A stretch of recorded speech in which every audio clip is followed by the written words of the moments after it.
land. Now I never die for my sins, and now as far as I can tell, all the ones I've got away with. There's nothing wrong with me, and this is how I'm supposed to be. Believe in me.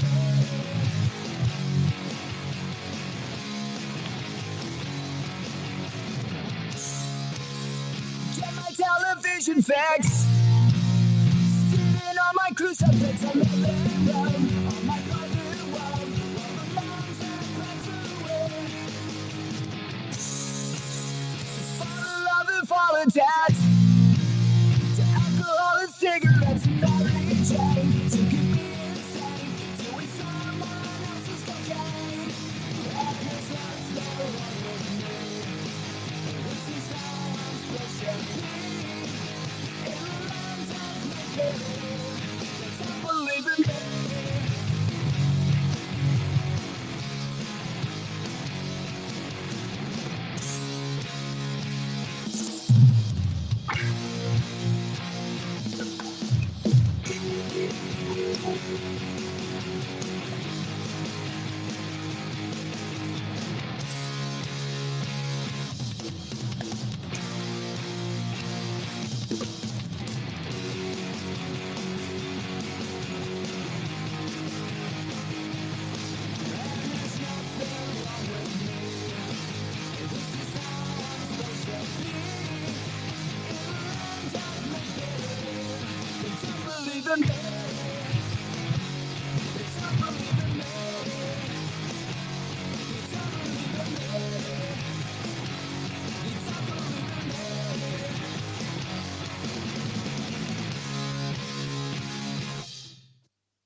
GM, everybody, welcome back to another banger show with Everreach Labs, revolutionizing interactive gameplay by connecting spectators with players, building Get Revenge. Today we're here to talk all about the next big trends in gaming, and we've brought the experts with us today to have a great conversation. So look, guys, let's get the likes and the retweets out in the room.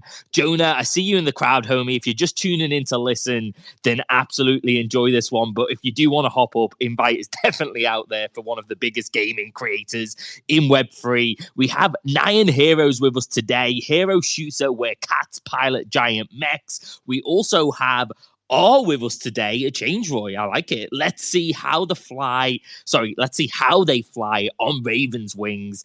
And he is the creative director of Play Shadow War. We have Nino with us today, the CGO of Webflow, supercharging Web3 brands growth and advisory. We also have Star Heroes with us today, esports space shooter with 1.4 million decentralized tournaments and 400k pre-registered players. We have Shadow War's main account today alongside our Shadow War is a next generation hybrid action title. Community link in the bio. And we have Nicholas, the co-founder and CEO of Everreach Labs with us today, revolutionizing interactive gameplay by connecting spectators with players.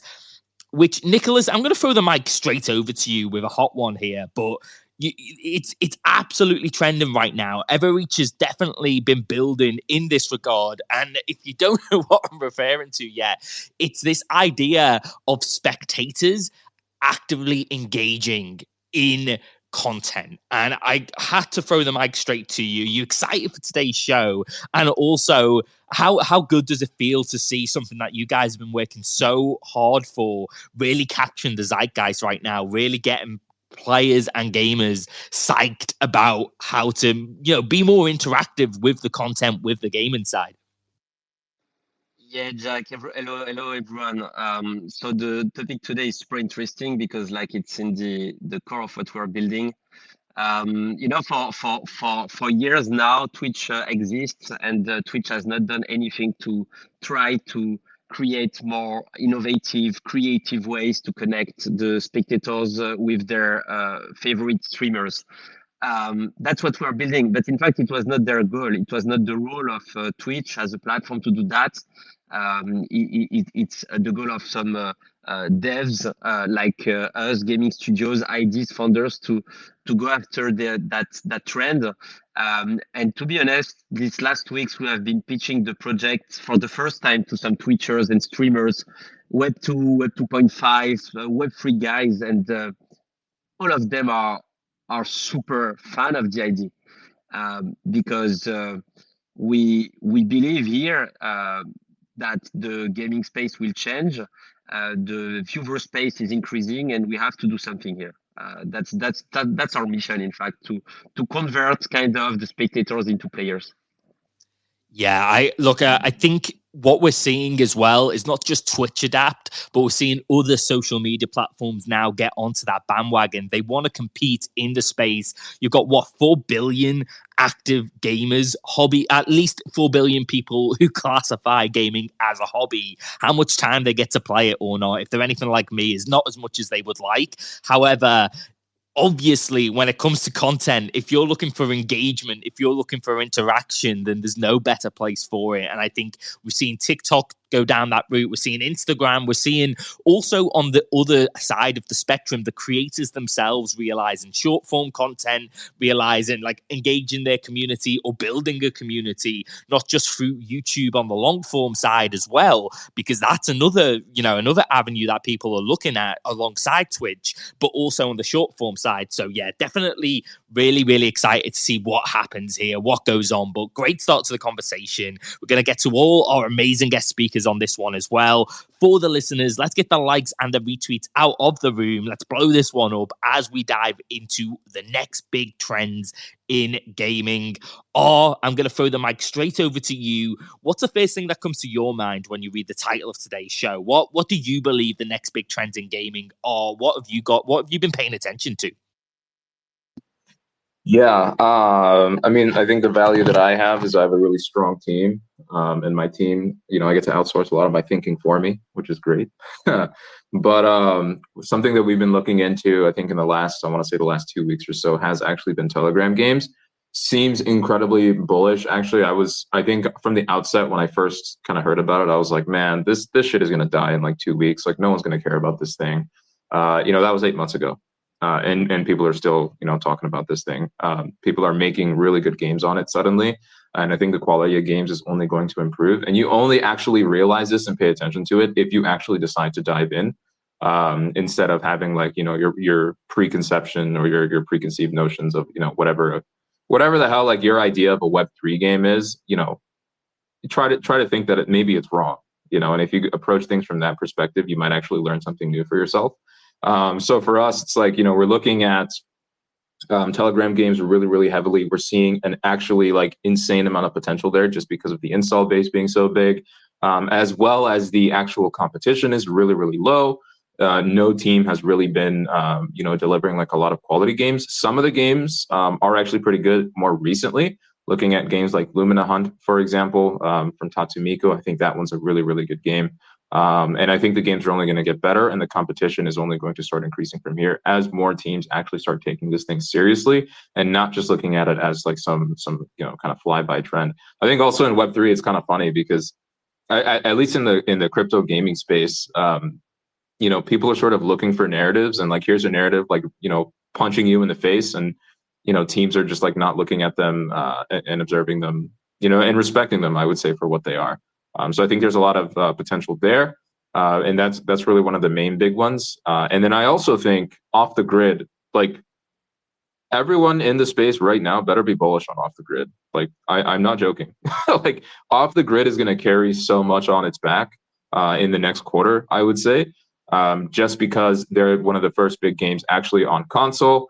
And, side note, we also have a PlayStation partnership, so we'll be on console right after them. But they are going to be really one of the first big tests of, can a Web3 product and concept actually reach the mainstream and hit the mainstream? And I think that is going to be something that I'm really looking forward to. And everyone should be bullish on them and hoping that they do very, very well. So that's another thing that I'm looking forward to, I think, in the next quarter. And then I think 2025 is going to be a pretty fun year if everything goes well. And yeah, that's sort of where I'm at right now.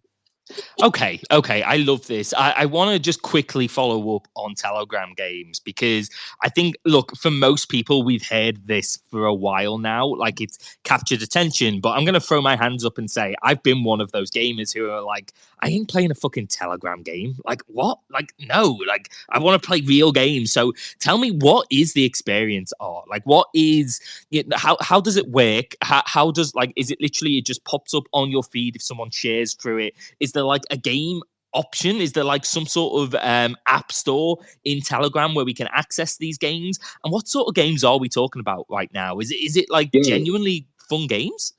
Yeah. So basically, the way it works is it's all handled through the Telegram chat. So if someone adds you to a game, they basically send you like a link, and then you basically just get a button that says play the game. And when you hit play the game, literally all it does is it just opens like a browser window. That's basically what it is. And then that browser window can run arbitrary code. So it can run, whatever React front end you want with, whatever Python in the background. You can make whatever game you want, basically. It does have some limitations, of course. You have to use like their SDK and their libraries and things like that. But first, keep in mind that this is all very new. So, of course, it's kind of like shitty from that perspective. It's going to only get better with time. And the second thing is the only teams that are really taking this seriously are the teams that are out there right now. There's two sort of teams that are taking this seriously. The first team is like, well, we can just make a really shitty Telegram like tapper game, get 100,000 monthly players, and then we can leverage that for whatever conversation we want to have, which I think is going to be that trend, like that sort of trend, I think is going to be dead. Like, if it's not already dead, it's going to be dead super soon. I think people have a lot, there's a lot correct in having that take, but that doesn't mean you have to throw out the bathwater with the baby, or whatever the phrase is, right? Telegram itself, it's only getting better with time. The games are only getting better with time. And if you have this browser window that can run arbitrary code, that literally means you can make whatever you want inside of that Telegram game.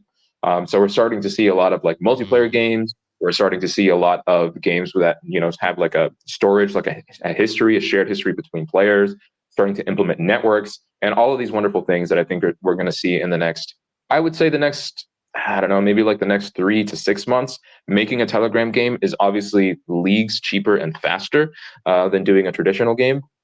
And I think that really is one of the great advantages is you get a lot of this iterative ability as a studio in which, you can throw shit at a wall, see what sticks. If people like it, great. We can develop this a little bit more. And if not, well, then we can make another Telegram game. They're actually quite cheap to produce as well. So it's really the only thing that I see as benefits and upside. If you actually sort of have a long-term view on this and see this as a useful technology, a way to get a lot of sort of casual gamers on board. And ultimately, like when it comes to using the tech stack itself, you can have a Web3 game that is utilizing the Telegram wallet. You can utilize those payment rails yourself without having to have any of that UX sort of affect the end user. So they can just hit play the game, buy their stars, whatever it is, which is the Telegram in-game currency, and then they can suddenly be paying you. You can start making revenue without ever having to have your users actually interface with the crypto side. So that's, I think, also another really bullish point for them. That's super interesting. Yeah, in my boomer senses are tingling here, so forgive me if this is a boomer take, but is this mobile gaming predominantly, or is this, when you say it brings you out to a browser side, does that mean it's also like desktop? Because to me, Telegram is mobile, but is that the case, or is it actually more people are on the desktop side? Yeah, I mean, you actually can run them both on desktop and mobile. It opens up the window anyway. Some games I suppose would be easier to play them on a desktop. I mean, they're all playable. I don't know. Like I'm trying to think of the use case of like when I play like mobile games on a browser. When I play mobile games on a desktop, there usually is like a desktop client. But the thing is like turning a Telegram game into like something that actually lives inside of a real browser is not that difficult. You're basically just turning all the UI elements into like a widescreen format, and you're done. So I think that's another really big benefit there. But even without that, if you have Telegram installed on your PC, like your Windows PC or Mac PC, you just hit play and it opens up the window. You can play the game there. So it is cross-platform in that way, and it's like built in that way too. So you don't even have to worry about that as a dev. It's another huge benefit. Yeah, I love this. I love this conversation already. And look, we're going to get to all you legends up on stage. Do not worry. But I like the free flow. I like really diving into some of these things. And look, if we have to run this show back, if we need a part 2, That sounds fun to me. I love this sort of conversation. So Star Hero, I don't know if we got Nino or if we got Star Heroes on the main account today speaking, but either way, I'd love to ask Star Heroes a question around what you believe is next in terms of big trends in gaming. Is there anything you're paying attention to at the moment? Hey, yo, everyone. Actually, there are two accounts from Star Heroes here. The main one, which seems to be a little bit not connecting for the voice chat, so I joined with my personal one. So, Nino, hello, everyone. We got GameSwift on board too. So, what we heard right now was more about the Web3 gaming space, right? So we were talking about the Telegram games that we are also believing is the future because of the user base, because of the easiness with which you can actually access this game. This is a game changer here. And also this accessibility for desktop players too. That's just fantastic. I'm just wondering whether we will manage to move away from Web 3 here and go into Web 2, because in Web 2 we have some advancements that are kind of mind-blowing right now. So, you know, if we were to compare the gaming landscape now and to what was 5 years ago, I would say that we see a big growth in cloud gaming and in general in like decentralized tech. So just look at what Amazon Luna is doing, for example, you know, trying to really kind of Netflix the world of gaming right now and make it more accessible. But what's even more exciting for me personally, this is everything that has to do with the AI, like AI companions and all kinds of procedural generation. So all in all, you know, it's all about creating those vast, like dynamic worlds where the gameplay is adaptive and that it changes based on the behavior of players. So in my opinion, creating this personalized experience in gaming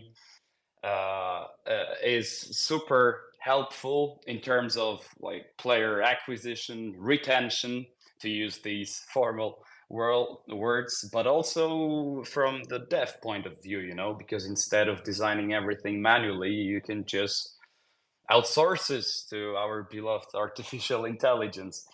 So, and apart from AI, there's also one more thing that I personally really love.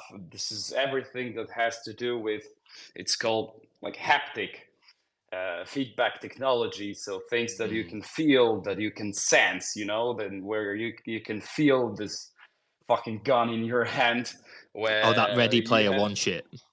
Yeah, man. And PlayStation 5 has something like that. I guess all of us know it's this DualSense controller. And when you feel those interactions, this is something that really immerses you as a player. So now imagine the combination of all these advancements. I'm really happy to be living right now in the gaming world. Dude, I love that. And apologies, it does seem like X is giving me a bit of a, like, it's not showing me all the speakers up on stage. So if I don't throw to you within the next sort of 15 after we've heard all the speakers I can see on stage, please do just come off mute and just let me know you're on stage. I believe that was Dinomad that we've just taken, building the next Web3 banger, BizDev 4-Star Heroes. I love this take. I think, look, what's going on in Web 2 right now from cloud gaming, which in my mind, one of the most bullish things ever is this idea that, you know, people aren't going to need a 4K, 5K gaming rig to be able to access some of these games. And, you know, I think that's one thing that really springs to mind when we talk about this stuff. But then AI and haptic feedback and all the rest of it as well. Like, one AI thing that really caught my attention really recently is Cyberpunk 2077. Don't know if you guys have seen this thing hit Instagram, hit TikTok and the shorts, but it looks like someone is on a motorbike IRL, but it's actually AI and basically these layers that have been adapted to make the visuals literally just look like real life. And I know it's graphics. I know that's not everything about a game, but my goodness, does this thing genuinely, like, it took me like a couple of scrolls to realize that what was surfaced to me was a game and not IRL. And I was like, why do I keep getting these bike, like, these bike videos hop up on my like algo. This is not me at all. I was like, oh shit, no, it's gaming. Oh, it's like literally, it's so freaking cool. So yeah, I'm so with you on that one, Dino Mad. There's so much to go into. How much we're going to get through in this show, I don't know. So I'm going to speed along and I'm going to throw the mic over to Nino. Nino, welcome to the stage. What's got your attention, homie? Because I know you were a big gamer once upon a time, but you're a big Web3 DJ now. Where's your attention when it comes to trends in gaming? Is there anything specific got your attention? Hey, Jack. What's up? Nice to be here. So I've always been a gamer that loved all the competitive shit, right? I mean, I used to play a little bit of the MMORPGs back when there was as SWTOR, like Star Wars: The Republic. But otherwise, I just love the games where you have to get better, right? So for me, all the fun in games is actually dominating players. Winning is fun. Losing is not fun. Having a 0.5 KD in Call of Duty is not as fun as having a 4.0 KD, right? Dude, I feel so seen right now. Let's skip past this bit. I was definitely a 0.5 KD player. I'm not going to lie. That sucked a lot, right? Because you're spending most of the time on the death screen or running from respawns to the map. So yeah, I love the game where you can improve a lot and where the whole sense of playing is kind of like a journey, right? I've always been the guy that was like all or nothing. So all the games that I played, to be honest, I was kind of addicted. I always try to improve my aim a lot and just get better and better. So I really think this niche of competitive gaming is not going anywhere. The esports scene is getting bigger from year to year. More money is getting into the space. And I think that's what most people resonate as well with in the gaming space, is just getting better at a game and the progress and the journey. That's what most people get addicted by. And also that's why I love Star Heroes so much, because it was an easy game to get started. But back then you could just play it and you got better and better every single day. It's not just about the aiming. It's also about the movements and how to strafe when shooting at players. Like everything just combined. And it's not that you even have to actively learn it. I mean, you can actively learn it by practicing in your aim in all these different softwares that are already out there. Like I think one is called Aim Labs. I used that one back in the day. But like just by playing the game, you get better and better. And I think, yeah, that's what I love about the gaming space. I love it, dude. I love that take. Aside from the 0.5 KD reference that brought me back to, when I started getting a little older and a little suckier at games when I couldn't contribute 8 to 10 hours a day on them. But yeah, definitely agree with that. Nyan Heroes, we haven't heard from you yet. I would love to understand where your focus is at right now. What are the big trends that have caught your attention in the gaming space of recent?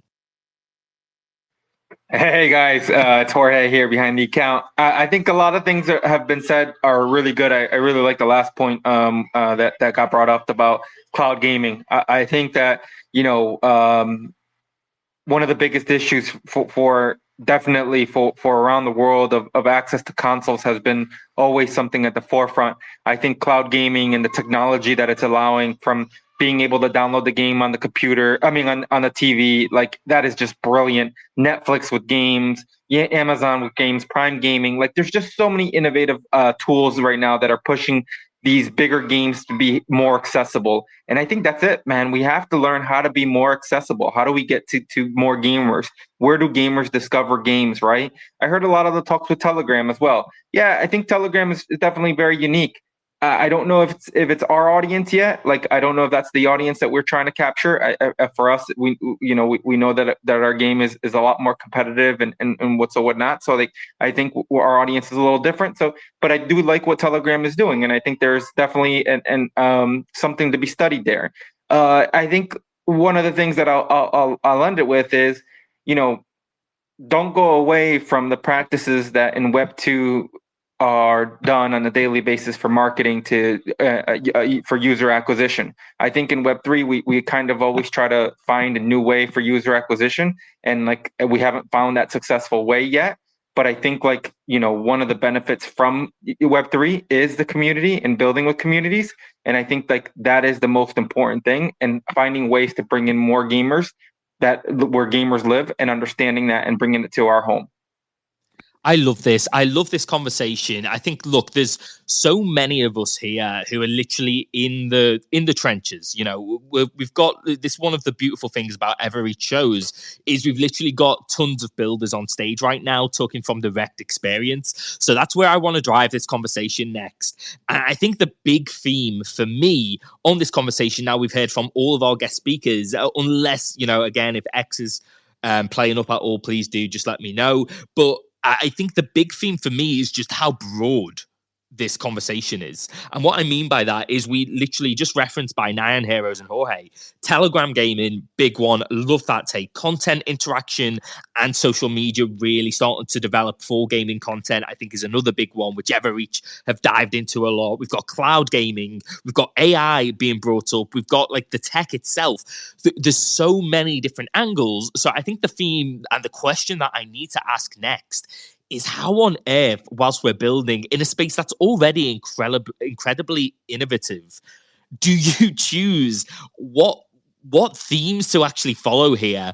Or do you get left behind? Like, where are your heads at currently, I guess, is what I'm asking the builders up on stage. With so much going on, how do you make sure that you're still staying true to your overarching objectives in terms of what you got into this space for, in terms of Web3 and building a game, when there's so much that has caught the attention of the masses right now, and you just don't know which one's hype, which one is a trend, and which one's literally going to be, you know, essentially a new layer to gaming that if you don't implement, you're going to get left behind. So Ramin, I don't think we've heard from you so far, so I'm going to throw the mic over to you on this one. Then we're going to go to Nicholas, and then any of our other speakers.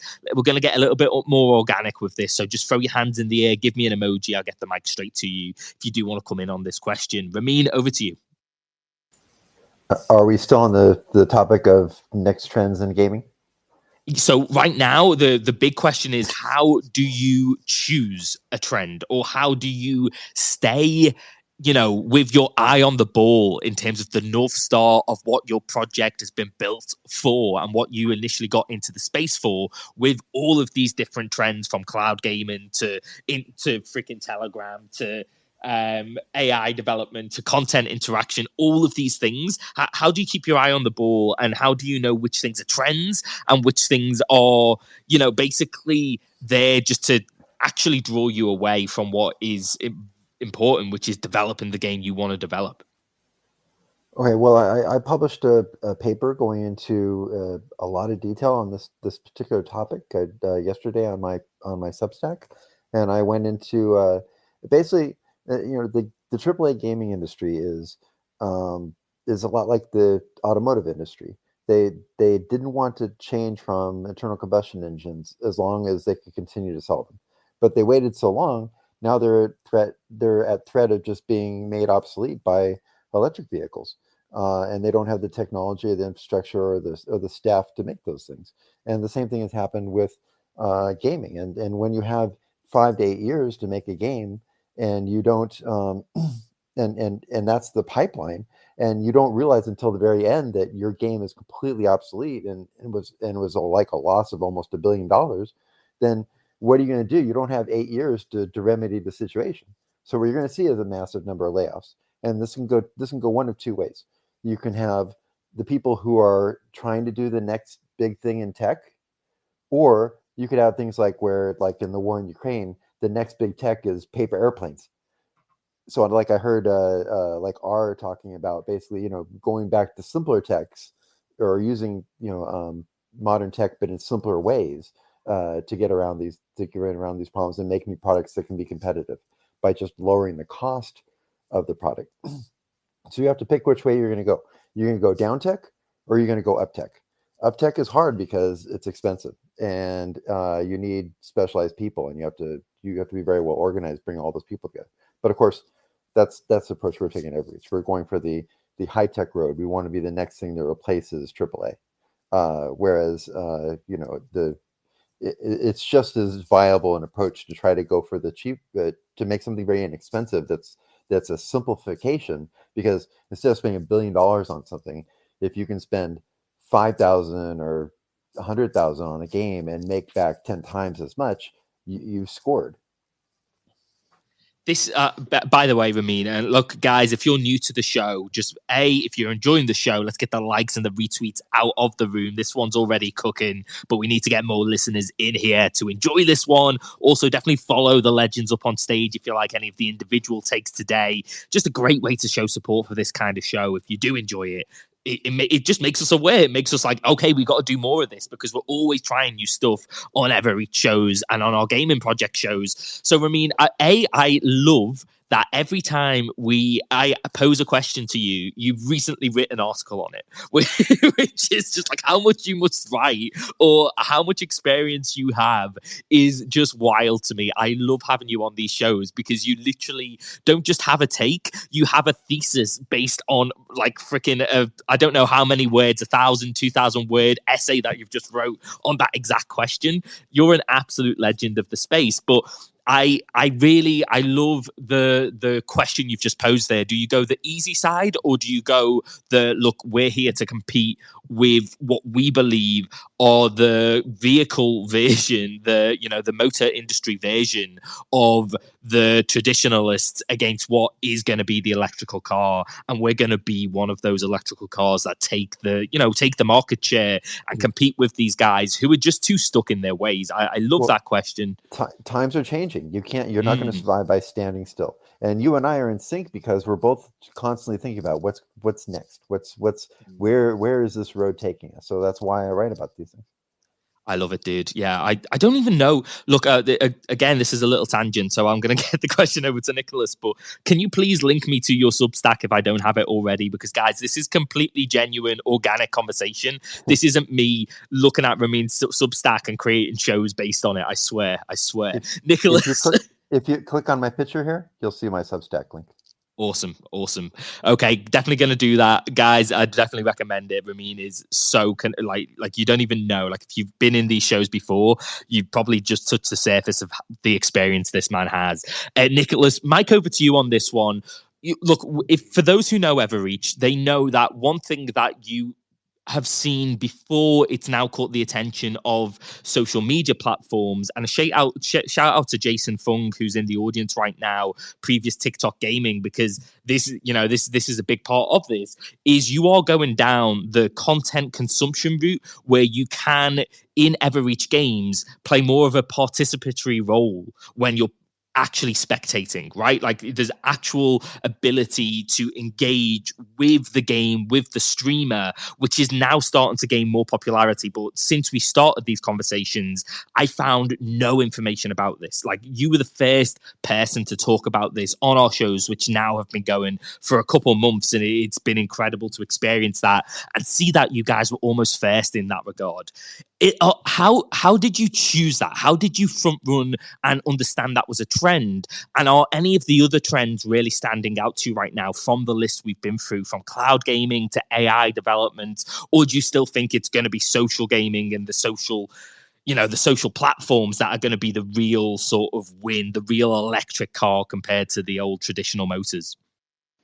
Yeah, so when I joined this space, in March 2022, I mean, like professionally, I was a gamer. I was playing World of Warcraft since 2006 or 7, like vanilla at the beginning, almost.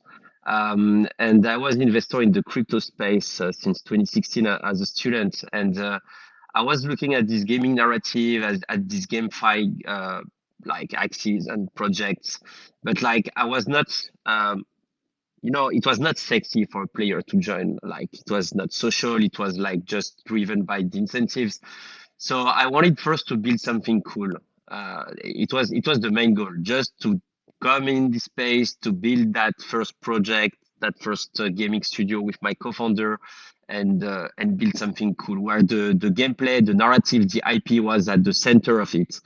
Definitely, you know how it is when you're a founder. You have to pivot. You made some other profiles. You are joined by other C-levels, and your vision is kind of changing a bit and adapting to the market and their own visions.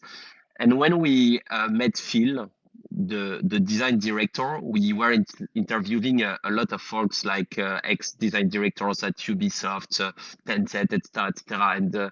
And when we met Phil, his wife is a creator, and he told us, guys, like, just have a look at the viewer market.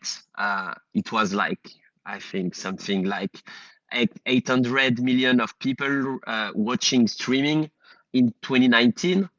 And look at what it will be in like 10 years. And in 10 years, like in 5 years now, it will be 1.8 billion. So I just like decided to switch this project from being something just cool for the Web3 to solving a Web2 issue and trying to onboard in Web3 the spectators. And that's what we want to do here. So like, I mean, the reasoning behind that was super quick. We spent 1 week by, doing our own due diligence with my co-founder, going through this viewer market that we did not know a lot, in fact, as founders at the time. And we realized the opportunity, because what can be best for Web2 communities to onboard on a stream on a Web2 platform and to convert them into Web3 users inside your game. I mean, they will be on Twitch. They will play the game on Twitch, and they will start to interact with the blockchain as soon as these guys on Twitch create their accounts. And then they will do whatever they want. They can go after a Web2 only path. They can go after Web3. They can be incentivized by going that way. But in our mind now, we are going like much more after this Web2 issue.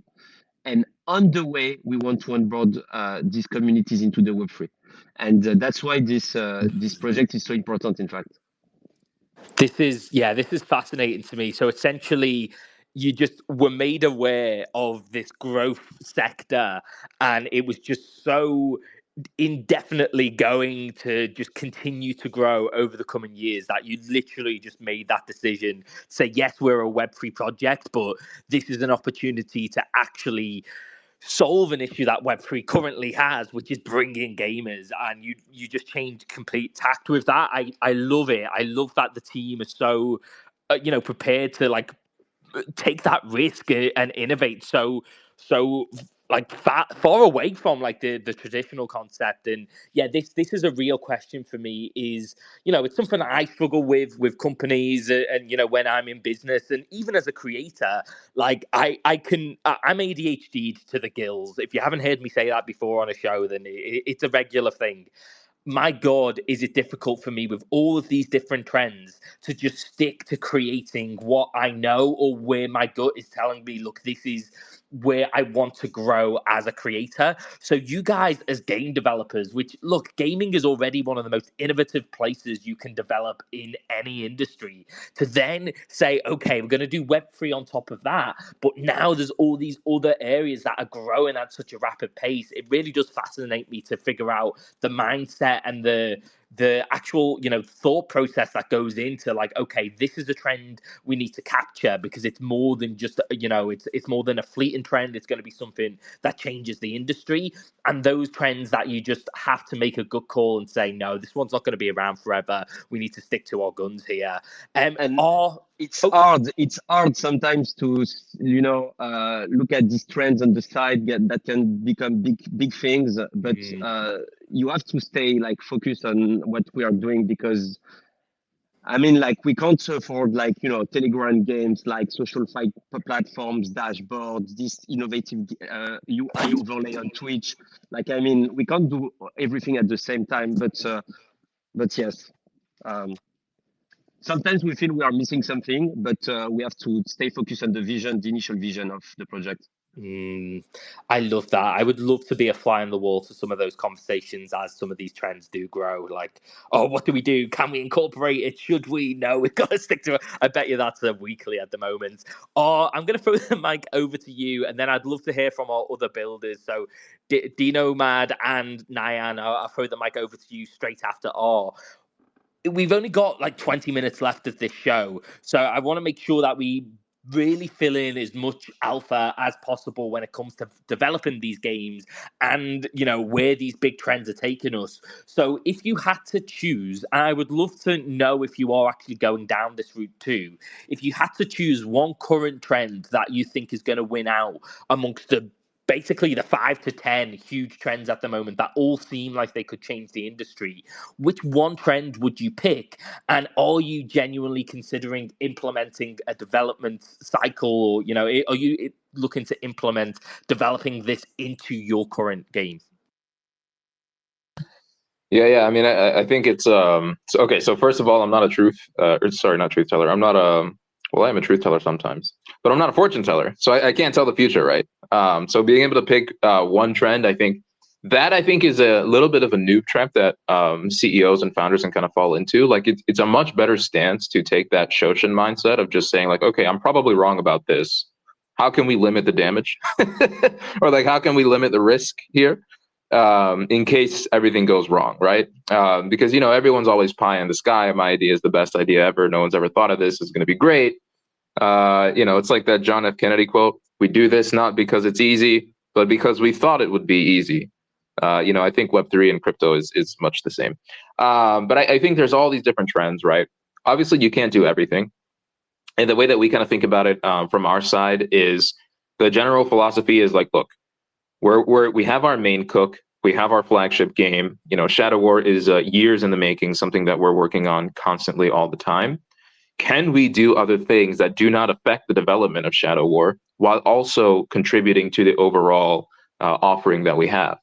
So, you know, one of those things might be a SocialFi platform, which we've done. Another thing might be like lore implementation and maybe like lore quests. Like, okay, this is like evergreen content that can add more to what we're doing.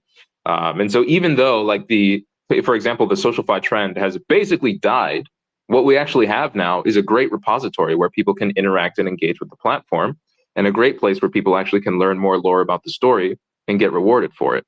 So we're actually getting something from this trend that has been, you know, giga cooked for, you know, 6 months now, and actually turning it into something useful and valuable for the community.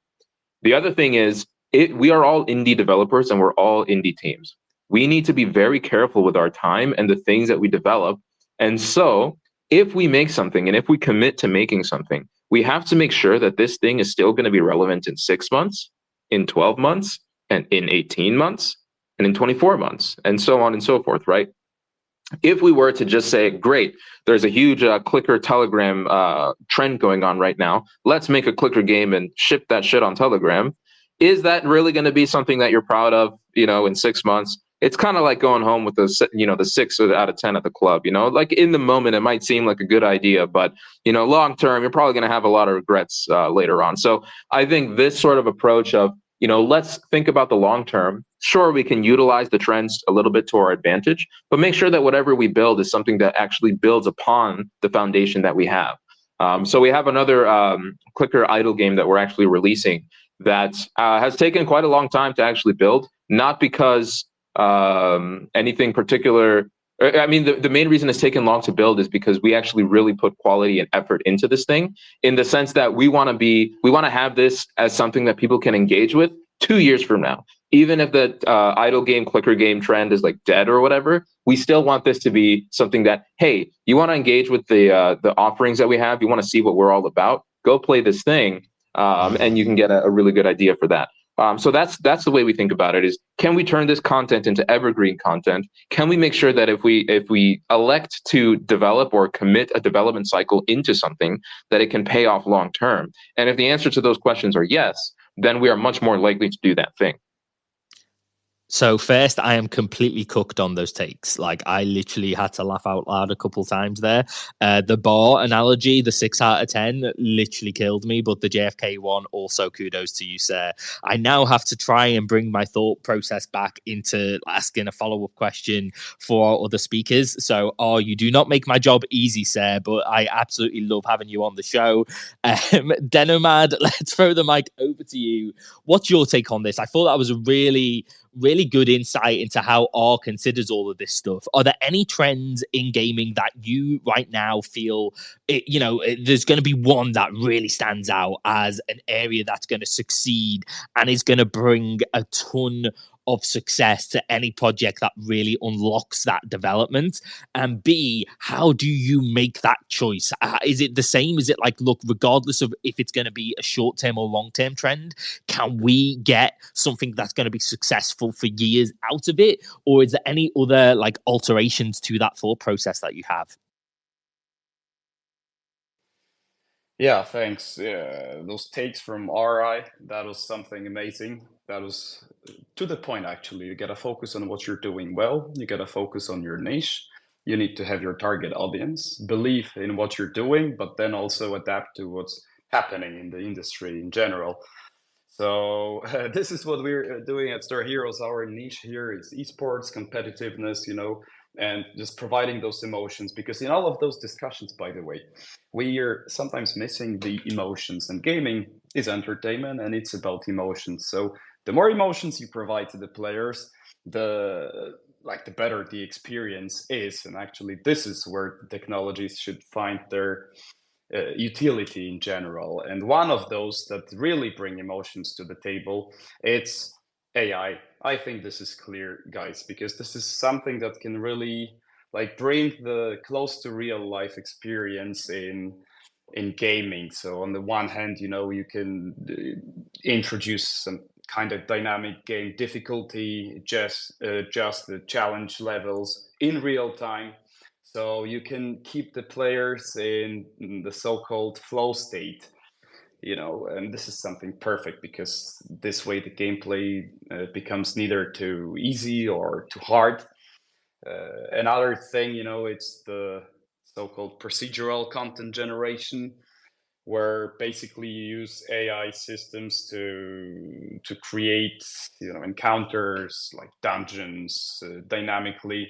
This is something that you can already see in Diablo 4, and it really keeps the players engaged and keeps the gameplay fresh.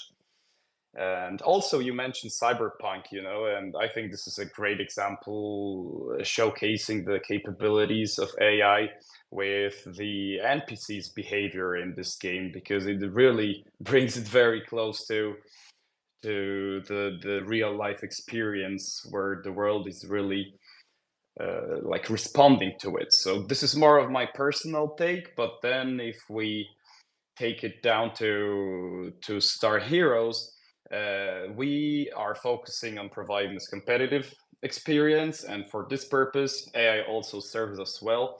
This is not AI in the sense that I just described, because this is not an open world game. That's not the point. But in AI, we are using it actually to make bots make autonomous decisions. It's not based on decision tree, the scheme that was used in the games for in last cycles, so to say.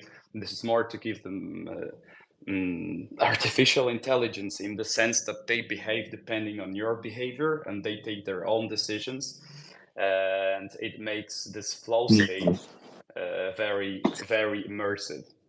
Yeah, it's kind of crazy, but it really is going to be an individual experience soon. I actually can't fathom what that's going to look like in the long term, but I think it's just going to get closer and closer to an individual television series where you're the main character in these games, and it literally will take you down a completely different rabbit hole dependent on who you are as a person. And I love that. I love that that's where gaming could go. I think it's actually going to help people in ways that we can't imagine, psychologically, socially. I think it's actually going to improve people's lives more than we can even know right now. Nyan Heroes, I will throw the mic over to you for a final take before we get back to Everreach. Really appreciate all the speakers who've come in and spoken today. Definitely, if you are a listener and you've enjoyed the show, this is the last chance to show that support. Let's get the likes and the retweets of the room out, and definitely follow these legends up on stage for what's been a fantastic combo. Nyan Hero, what's your take on this? What trends are you paying attention to, and how are they genuinely going to change the landscape over the next 12 to 24 months? Yeah, I think there's a trend right now with meme coins, right? I think people are going back and forth over whether it offers utility. And I think like there's been some great points being made of like why meme coins have the most utility out of any token in Web3. And I think that like if you actually take a look into more of what that really means of what it offers, right? Of the fun behind it, the cult that that are being formed behind it, the experience of being at the forefront with your friends and everything, and creating friendships within that. I think that they're really understanding more of community there, and I think that's something to really learn on the way that why it's capturing so much attention. And I think for gaming and having tokens like all of us here and being in this space, I think it's important for us to understand how we keep the attention and the attention span of those that are speculating about our game or games being built. And so I think there's some really, really cool trends happening in that space. And I think it's definitely something to monitor. It's not something to just like be like, oh, no, it's just meme coins. No, I think meme coins are doing something that we have never seen in Web3 or in Web2. And I think like it's definitely something that like I see as a greater contribution to Web3. I think you're dead right on this, and I love the take. And I think it definitely takes us away from some of the conversation today, but in a fantastic way, because it's what has the attention in the space right now fundamentally. And I think there is this genuine hope within this space of gamers who see themselves more than hobbyists, that they can be early to these things and really give an example what gets rewarded when they pick a team who are going to build a game that does become the next whatever, the next really successful game within their genre, whether that be a Call of Duty, whether that be a Fortnite, whether that be a GTA. Being able to pick that out and say, I was there and I got some sort of reward for that early adoption, for that early support in the team. I think that's going to be huge. And I think the flex that goes alongside that is going to be as big as people taking photos of Lamborghinis and wearing Rolexes in the long term. I really do. So I love that to finish off the show. I do apologize to the speakers today. We had an absolute action-packed number of you guys all coming in with incredible contributions. So we're definitely going to have to run this back again for a second convo because there's just so much to touch on and so many experts to go to. Nicholas or Ramin, I don't know who wants to pick this one up, but any updates, any milestones, anything at all that you'd like the listeners to know before we end the show today about Everreach? Yeah, for sure. So thanks a lot for the panel. Thanks a lot for the show, guys. Always a pleasure to welcome other projects on our socials and talk about the space with you. We will be announcing our official partnership with Twitch, with Base, and with Superverse in the next days. So we are super bullish on this free one. We are currently also raising our private round, the last fundraise before TG and game release next month. So we are quite swamped internally at the moment. I mean, like that's the biggest news I have to share. Maybe I want to thank, and maybe we'll listen to that later, but our recently onboarded advisor, Ben Gothard from Neo Tokyo. He has been a huge advice these last weeks, and he helped us to connect a lot with these communities, Neo Tokyo One. And yep, that's all from my side. Moving forward on these huge steps coming ahead. I love it, dude. I cannot wait to see what you guys do next, and love building alongside you guys. These are such fun shows. I can't wait to see the game because I know that's coming soon as well. Guys, thank you everyone who tuned in. Thank you to all the listeners. Thank you so much to Nyan Heroes, to R, to Nino, to Star Heroes, to Shadow War, to Ramin, to Nicholas, to Dinomad as well. Like, just absolutely packed panel. It's been such a fun conversation for me, both as a speaker and also as a listener. I've learned so much. Thank you to everyone who tuned in, and we're going to play this one out now.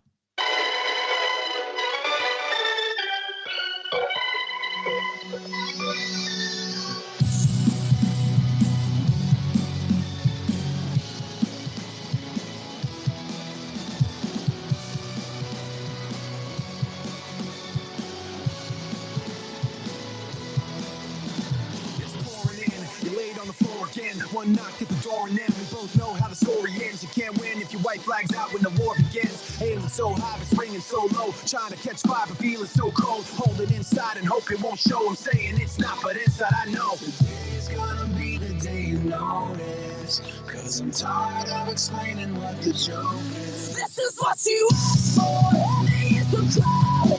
Fire in the sunrise. Ashes raining down. Try to hold it in, but it keeps bleeding out. This is what you asked for. Heavy is the crowd. Turn to run, now look what it's become. Outnumbered 10-1, back then should've bit your tongue. Cause there's no turning back, this path once it's begun. You're already on that list, say you don't want what you can't resist. Waving that sword when the pen won't miss. Watch it all falling apart like this. This is what you asked for, heavy is the crowd. Fire in the sunrise, ashes raining down. Try to hold it in, but it keeps bleeding out. This is what you asked for, heavy is the crowd.